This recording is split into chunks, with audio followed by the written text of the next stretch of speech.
Welcome back, everyone. Another day of some micro review for you guys. We have an AP test coming up here in a few short weeks, so welcome to those of you out in Rochester High School in Michigan. Welcome to all of you guys. I look forward to teaching today a couple kind of easier things. So today is a good one to watch, and make sure by the end of this video you are ready to roll with consumer and producer surplus, and a little bit of how to control for surpluses, shortages, things of that nature. Today in the Wall Street Journal, a gentleman out in Texas was talking about oil markets, and he said that there is an imbalance between supply and demand. And I thought, my goodness, it is exactly what we are going to talk about today. So let's get going right out of the gate here. First thing I want to do, of course, is go over what you guys hopefully finished yesterday, which was, so if you missed yesterday for any reason, two main things that we did: the income elasticity and cross price elasticity. And so Matt Pedlow, Chelsea High School up in Chelsea, Michigan, a snowy Chelsea, Michigan today. Good heavens. So we're going to start with the movie theater question that we had left off with yesterday when I gave this to you. So hopefully you guys had time to look this over, jot down some answers for this. Highly, highly, highly recommend when you get to the end of these videos, if we leave off with some free response, get them done. And here's the best part: don't look them up. Don't stress too much. It's okay, right? If you just put a star next to it, highlight it, whatever, and say, this is one.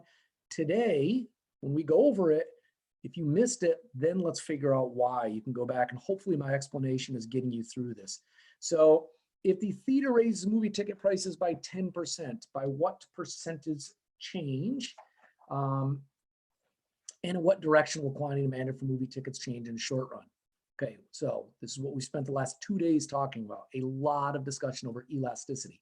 First off, right, hopefully my brain won't pause like it did yesterday when I'm looking at saying to you guys elasticity of supply, but what I'm thinking is elasticity of demand. So I'm doing the total revenue test. Don't do that. Total revenue test is for the elasticity of demand, right? So when you're saying the word supply, think supply. I was up till 3 in the morning reading the night before a great book called The Uncanny Valley about Silicon Valley. Highly recommend it. However, my brain was on pause for a few seconds, so I apologize for that. But let's go back. Absolute value of the short run price elasticity demand is 0.85. So here's a formula. Elasticity demand equals the percentage change in quantity demanded divided by the percentage change in price. So 0.85 equals the percentage change in quantity demanded over 10. So 0.85 equals X over 10. So by what percentage? 8.5% would be the elasticity of demand, okay? And so the tickets, the quantity demand is going to increase. That's an inelastic demand. B, explain why decrease, okay? The short run price, so it'll decrease by 8.5%, right? Price increases, quantity demand decreases. Once again, it is below 1. That is an inelastic demand. B, explain why the short run price elasticity demand for movie tickets differs from the long run. Something we talked about on, if today's Wednesday, it looks like Monday.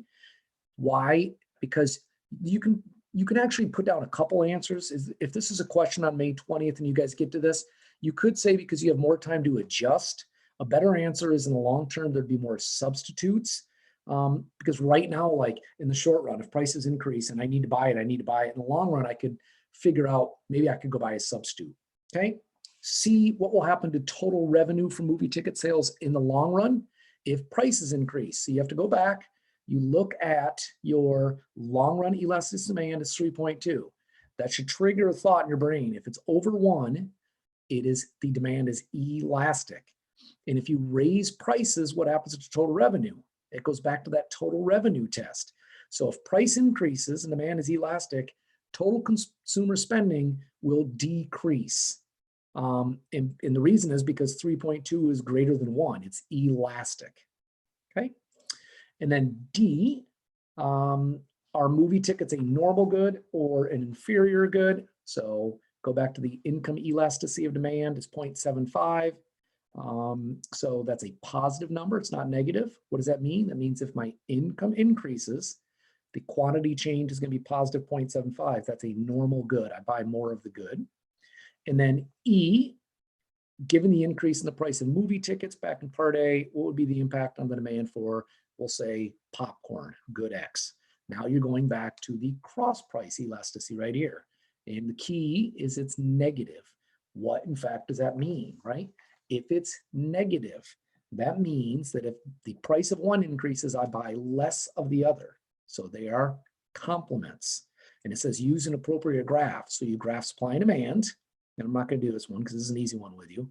And the demand for good X would decrease because they're complements, right? So if the price of one increases, I buy less of the other. So this is considered kind of a tricky elasticity. You got to know a lot about elasticity here.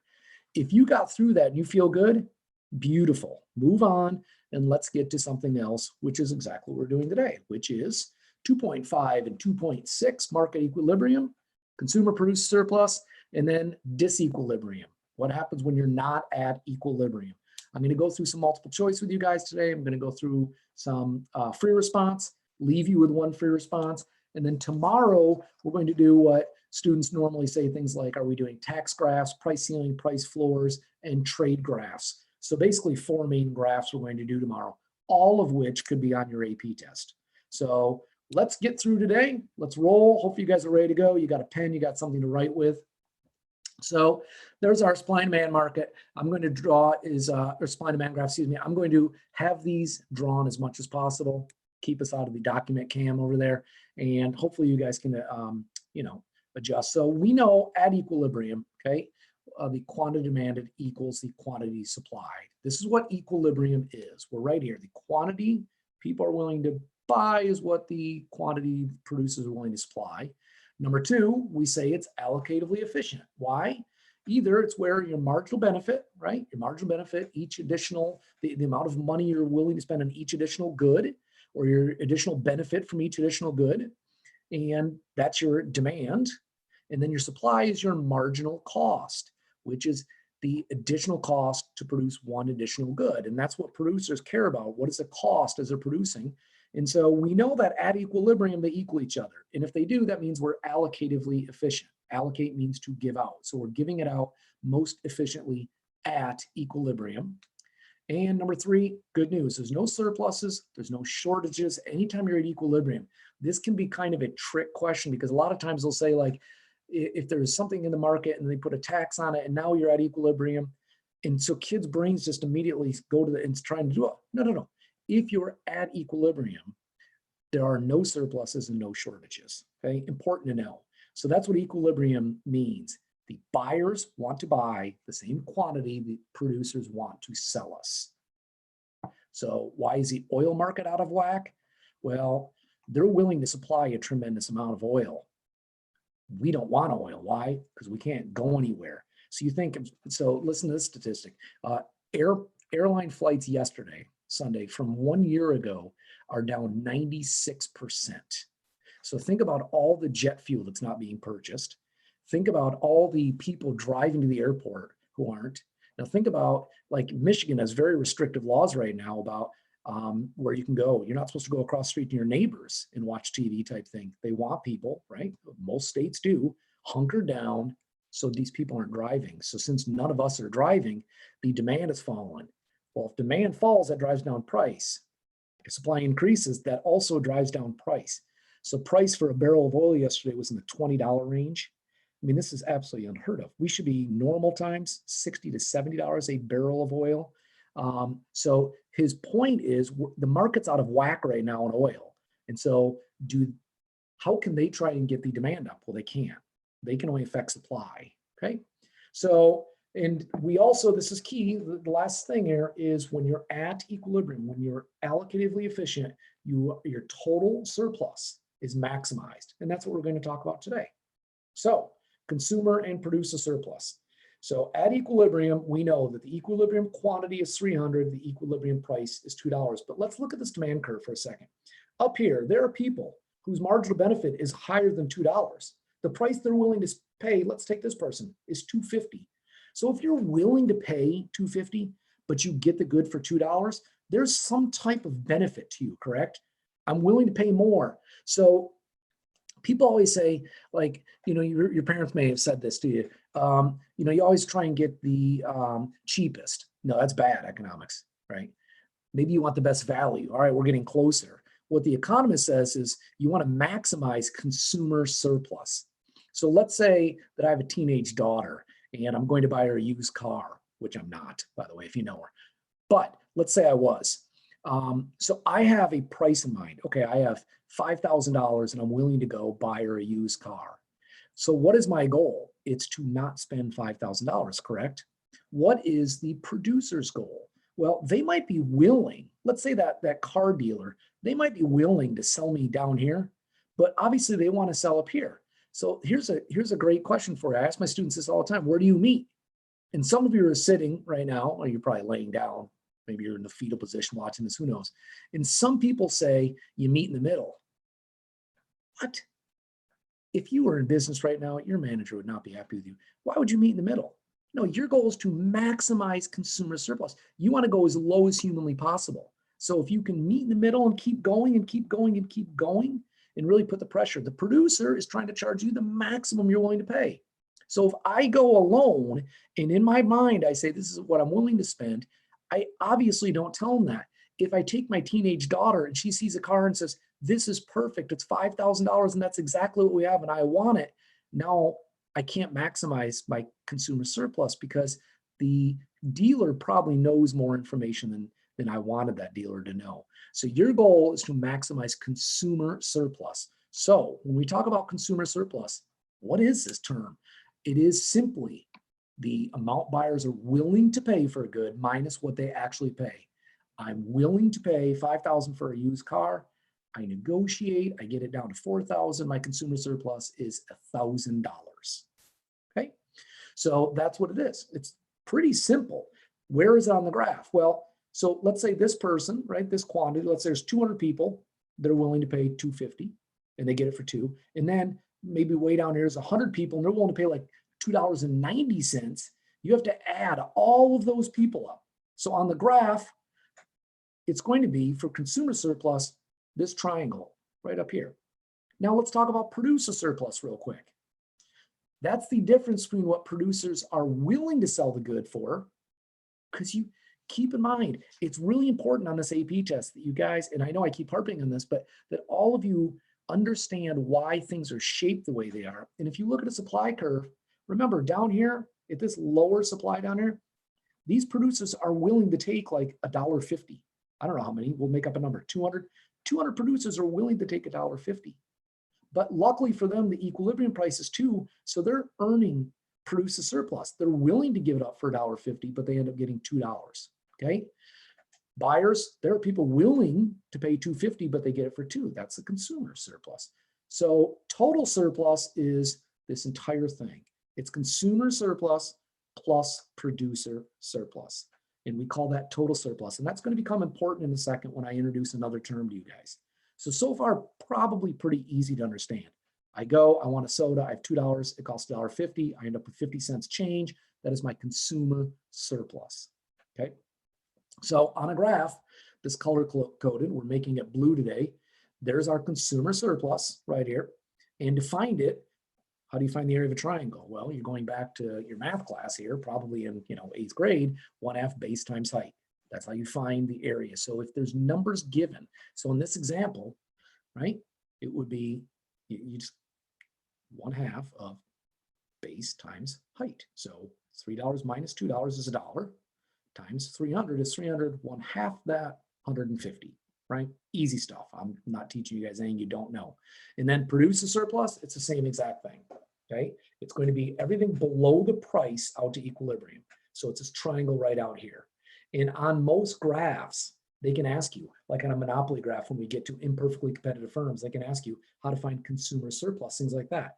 So once you guys know always where these are, then it's really easy. And we're going to look at tomorrow when the government intervenes in the marketplace, what happens now to producer and consumer surplus? Sometimes consumer might increase, like with trade, things like that. Sometimes producer might. So we'll look at that. So today, some baby steps. Produce a surplus or consumer surplus, producer surplus, okay? So a graph like this, let's take 30 seconds, read through this.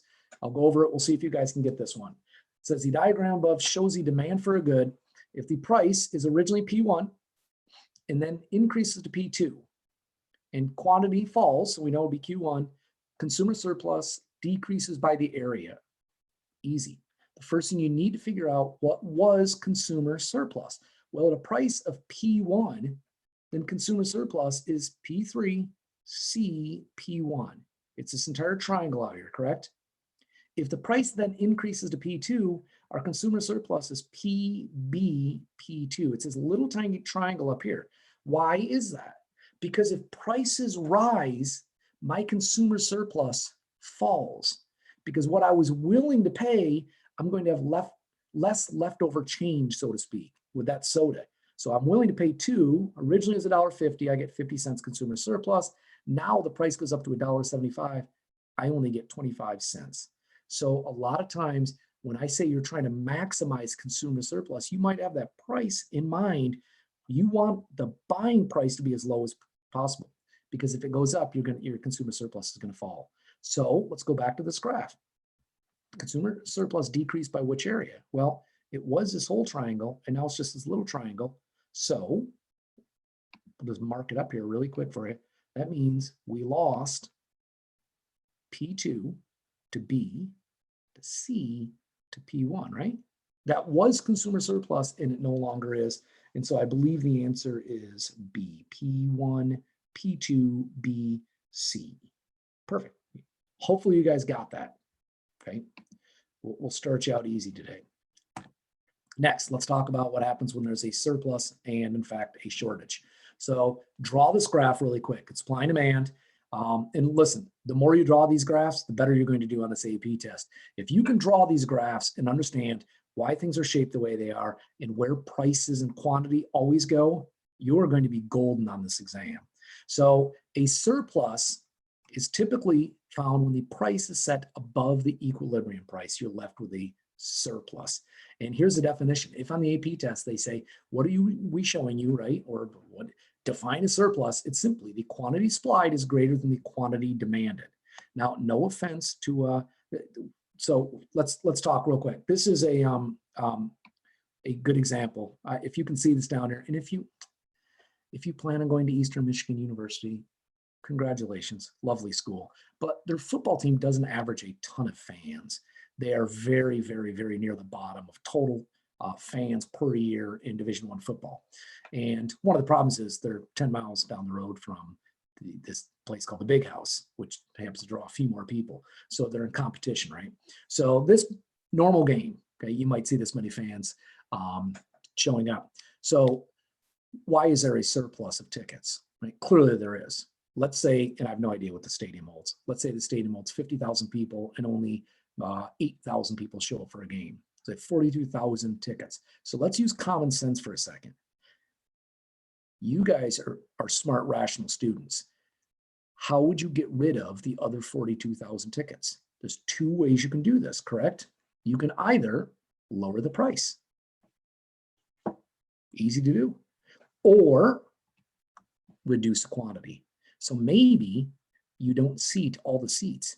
And who knows, this fall, if we have college football again, possibly they're going to say, no more sitting right next to each other. You have to have like 4, 5, 6 feet of space in between. I mean, imagine that. Can you imagine the price of tickets if people were just in random areas around stadiums? So if there's a surplus, stay on this price right here. Let's look at it on a graph now that we figured out what it is. Here, go out till you hit your demand curve and down. That is our quantity demanded. Stay on this price, go out to your supply curve and down. Here's our quantity supplied. So once again, quantity supplied is greater than quantity demanded. So either get the price back here or reduce the quantity back here. And if you reduce the quantity, you can keep it at that higher price, okay? That's how you correct for surpluses. So far, so good. Easy thing. Anything above equilibrium, surplus. Quantity supplied, greater than quantity demanded. Let's go to a shortage. Different stadium. Michigan Stadium, largest stadium in the United States. one of the largest in the world, set a record for the amount of football fans. I was actually at this game. It was Notre Dame a few years ago. I think they had just over 114,000 people in attendance, right? And so most stadiums around the United States, 80 to 90,000, 114, that's a few people up there. So a shortage is simply on a graph, it's when the price is set below the equilibrium price. So a shortage results, and it's when quantity demanded is greater than quantity supplied. So on your graph, make your lines. So go right here, go out to now. Oh, it's not your demand anymore, right? You got to be careful of this. This is now your quantity supplied. Stay on this price, go out to your demand curve and down. This is your quantity demanded. So once again, a shortage is when quantity demanded is greater than quantity supplied. So let's say that Michigan, and if you are watching this from Ohio, don't you dare laugh right now, but let's say that Michigan is ranked #1 in the country. And let's say Alabama's ranked #2, and Alabama is going to come play us, which Alabama doesn't play anyone out of the South because it's cold and they'd lose. But that's another story. So let's say that they do. People are going to lose their minds. Everyone's going to want to go to this game. Okay. So you know what's going to happen. There's going to be a shortage of tickets. Now, if you are looking to buy that ticket, you don't want to hear what I'm about to say. But how do you correct for a shortage? Either raise the price to what the market is willing to make equilibrium. So let's say tickets, they're about $100 a piece to get in. That ticket, you know as well as I do, if you went on StubHub or SeatGeek, you probably get $400 or $500, $600 per ticket, right? People would want to go see this game. So what should the University of Michigan do? Why should they sell a ticket for $100 if they could sell it for $5?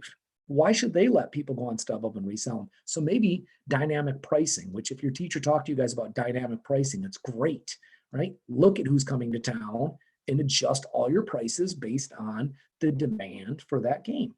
Or increase the quantity. Well, you're at a problem with stadiums. You can't magically snap your finger, right? The shoe in Columbus can't hold as many people as the Big House. But maybe it could. Maybe you bring in temporary bleachers. And now, how do you correct for the shortage? Simply increase the quantity, right? So make your supply curve increase way down here. And then the prices would stay at this lower level because now there'd be enough tickets for the people who want them. That's how you get rid of a shortage. So it's an easy way to talk about tickets because most of you either go to concerts, most of you go to sporting events, things of that nature, and you understand this idea. So the next time you're like, this is utter nonsense. I want to go see Taylor Swift in concert, and I went online and the tickets were like, $250. So what? That's okay. Yeah, it's annoying to us, but markets work. So if you think about like scalping markets, people hate when you bring this up, but why? They're creating a service. I am not a season ticket holder. I can't go to Michigan football games, but I can go on the secondary market and buy them. And so that's my chance. Someone is offering their ticket, right? And yes, I realize computer bots and all that, they've screwed up the game, but there we go. Surplus, shortage. So let's go through a couple multiple choice, get some explanation points for you guys possibly. So at a price of $5, so think to yourself, at a price of $5, so the equilibrium price is $4, now we're above. What happens when you have a price of $5? So all you have to do, right, is say if the price was set up here, let's pretend it's a horizontal line. Here is, okay, that's my demand curve. So this is my quantity demanded. Here is my quantity supplied. So the quantity supplied is greater than quantity demanded. So I know that there's going to be a surplus up there. Okay. And anytime there's a surplus, what's going to happen? Well, the price will eventually fall until we get back to equilibrium. So the answer is A. Next, okay, I drew a graph on here for you. Obviously, it's not going to come in, didn't come in the multiple choice, but let's talk about this for a sec. The market for tomatoes is in equilibrium, $35, a bushel. If the demand falls, so boom, there's your new demand curve. So now, the price, what should happen? The price should, if you understand, demand falls, price should fall, less people want the good. But what if the price is staying at $35? So now we're back up here. We'll just go and make it out of lines. At this price, here's the quantity people are demanding way out here, right? you just label this quantity demanded. And then if you go on this line right out here, here's a quantity now supplied. So anytime quantity supplied is greater than quantity demanded, you have a surplus. So what will happen? You have a surplus and the price will eventually fall and you'll have movement down your supply curve. That's called a decrease in quantity supplied until you get back to the new equilibrium right here. Okay? Don't overthink this stuff. If your price is staying high, but demand falls, people don't want to pay the higher price for that. So once again, yes, I showed you guys this last Friday. I can't tell you how important it is to understand not only when these curves shift, but what happens if two things shift at the same time, and being able to draw these, because yes, you don't have to upload graphs, but what if you have to draw a graph to be able to answer the question? Because the question could very easily be in the market for blah, blah, blah, rolls, the price of wheat, the cost of wheat increases, and what's that going to do? And also the American Medical Association said eating rolls is bad for your health. And so now so supply is going to change, demand's going to change, what's going to happen to price and quantity? Common sense. You guys can do this, but understand if you can get the basics right here, then you can move on. Okay. And I'm not going to spend time doing this. I don't want you to redraw these. You already have this. It's from last Friday. So let's go ahead and draw one of these. If the both supply and demand for wheat increase, what's going to happen to equilibrium price of quantity? Okay. Both supply and demand are going to increase. Ready? I'll draw this with you. So make sure you guys have something to draw. Here we go. Here is our supply and demand curve. Here's our supply curve. Here's our demand curve. Now, the first thing always is make sure you guys really label your equilibrium. So as you know, okay, it said both supply and demand are going to increase. So let's do demand first, okay? If demand increases, here's your new demand line. Don't make your new dotted lines because two things are occurring. Then supply is going to increase. Remember, anything to the right is an increase. So here's my new equilibrium. Okay, quantity definitely increased. Now, it looks like price might have increased, right? But I also don't know. Why do I not know? Because it all depends on how you guys draw this. So in essence, some people say, oh, look, his price stayed the same. Well, you can't guarantee that, because if demand increases, the price increases, quantity increases. We know that. If supply increases, price falls, quantity increases. So now you know quantity is definitely increasing, but one of these caused price to increase, one caused price to decrease. So the answer is, I don't know. And kids always worry about putting that answer down because they're always like, that can't possibly be the right answer. Why can't that be the right answer? So the answer is price, we don't know, quantity increased. Indeterminate is what you would say on the AP test. Okay, so that's a perfect answer. It's a totally acceptable answer because it's the right answer. Next, assume the demand for a certain good is perfectly inelastic and supply for the good is upward sloping, which the following occurs in the market. Hold on, let me move my face out of the way here. For the good if the price of the input. Okay, demand is perfectly inelastic. On your graph, what's that going to look like? Your demand curve is going to be perfectly vertical. Supply is upward sloping. Now, the cost to produce the good is increasing, the price of the input, right? Labor, whatever. So draw a new supply curve to the left. What's happening? Is your quantity changing on this? No, your demand, if it's perfectly inelastic, if supply decreases, we know the price is going to increase, but quantity will remain the same. So the supply, the price of the input used to produce a good. So your answer, let's draw this really quick for you guys, okay? Sorry, but it's easiest if I show you this. Go ahead and draw this out. Okay, so just use the paper down here. If demand is perfectly inelastic, here's your demand curve.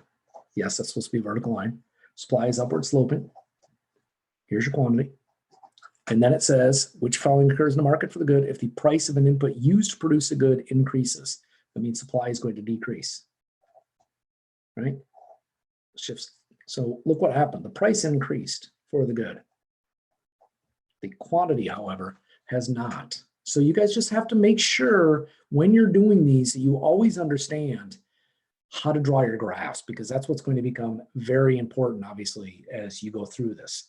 So a decrease in the supply and an increase in the price. So C, and let's get back here real quick. C is your correct answer. And as long as you guys know how to draw these, then you are golden, okay? So that'll probably be the last one to draw. So supply decreases, and all it does is drive up the price. Quantity did not change. Perfect. On the basis of the graph above, which are the following statements concerning changes in the demand for and supply of tomatoes is correct? Okay, here's how you do these. Really, you get a scrap sheet of paper and you draw them really quick and keep a focus on your dotted lines. Know where your original equilibrium is. It's so important when you do these. So if both demand and supply increase, price of tomatoes increases. Well, I just drew you one where that happened and the price didn't increase. It was indeterminate. A has to be wrong. B, if both demand and supply decrease, quantity increases.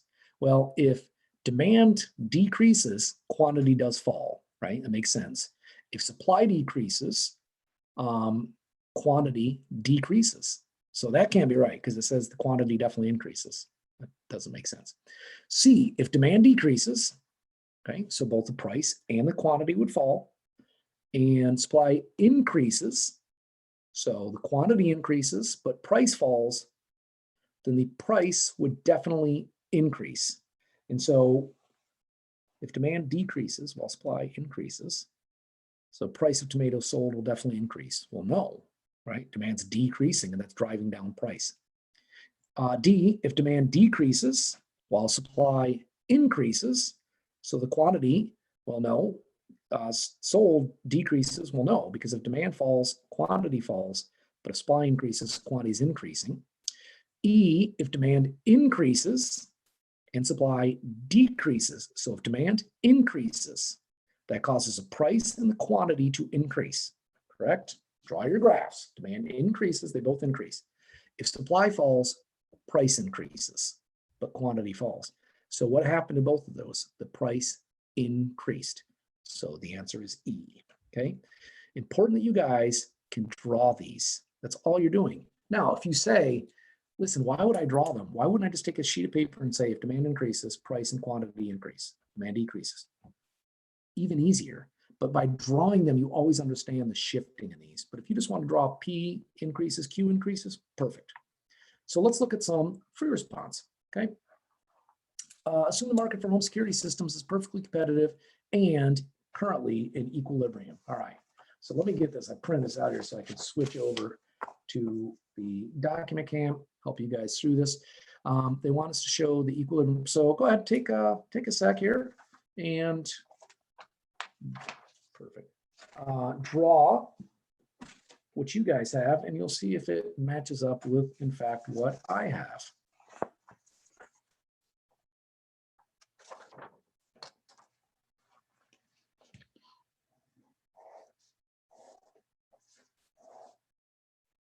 So price of quantity, P star and Q star. It's quite an easy start to this question. And then it says label consumer surplus, label producer surplus, okay?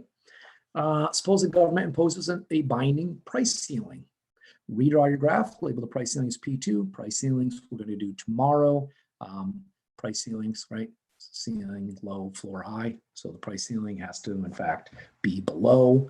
And I'm going to help you with that one just in case you haven't reviewed that recently or you forgot where ceilings, but a lot of you, this is review. And it says completely shade in consumer and producer surplus, okay?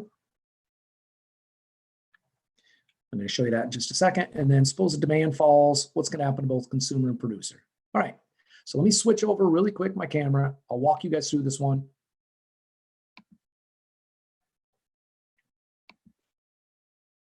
so far, you should have something that looks like this. Q star, P star, consumer surplus, producer surplus right here, okay? So far, so good on this.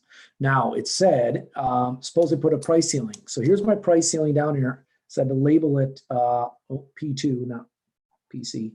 Okay, go out your supply curve and down. This is a quantity supply. If producers are not willing to supply anything past this, then you can just make your dotted lines up your demand curve.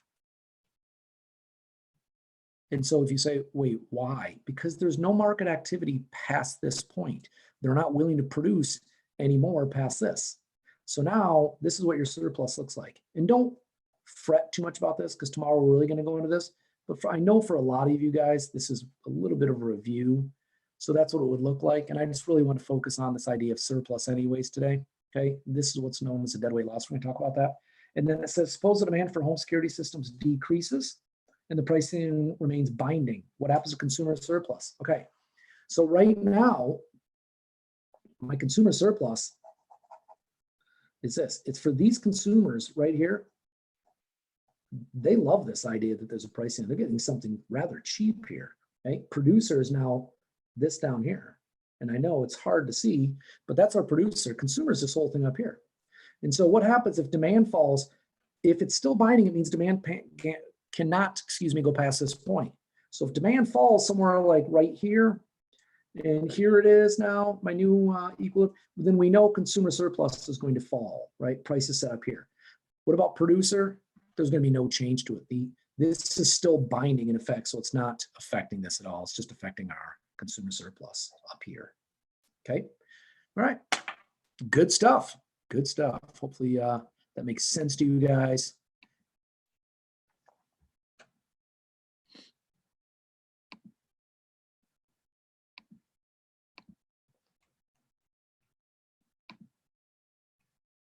So I leave you today. Pretty easy day, right? Surpluses, shortage, little college football talk, little consumer, little producer surplus. So let's leave you with something a little trickier because each day I'm trying to build on what you've learned over the last couple lessons. So now we can start putting them together. So if you watch all these, by the time you get to the free response, every single thing you'll know. There's nothing they can't just throw a surprise at you. The curriculum is here. So if you know your graphs, if you know how to do things like this, you are so golden on this test. So here is the one I want you guys to do. If you need to go back and pause this, get your answers on a sheet of paper. Remember what I told you earlier. If you're struggling with one of the, A or B or something like this, don't worry too much about this. Spend time and go through it. And, just, if you can't get it, you can't get it. That's okay. Tomorrow, when we go over it, then we're going to go over it. So here's your question. Get this done for homework. Okay. A little bit of drawing graphs, things like that. And then remember, if you know anyone out there, make sure you shoot them an email, cb.org/tech. And once again, as always, 38 minutes of your day. I hope you enjoyed spending it. And I hope you learned something about consumer and producer surplus. Tomorrow, big day. We got 4 graphs coming up that we're going to knock out and show you what happens when things shift now that you've learned that consumer and producer surplus. So today was a step to get us where we need to go tomorrow. So once again, thank you very much for watching. I certainly hope I will see you again tomorrow at 3 o'clock. Finish up that practice question. We'll go over it tomorrow, and all of you have a fine afternoon. Take care.